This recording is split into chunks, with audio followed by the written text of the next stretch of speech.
خیلی خوب پنگوان، احتیاجی به خداحافظی نیست. یه بریم. کجا؟ گرفتم. بازی تموم شد. تو باختی.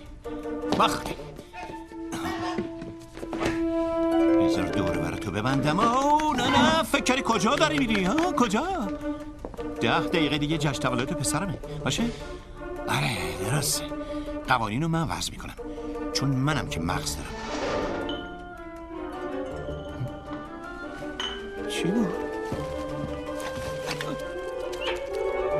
وایسه ببینم تو چطوری تونستی؟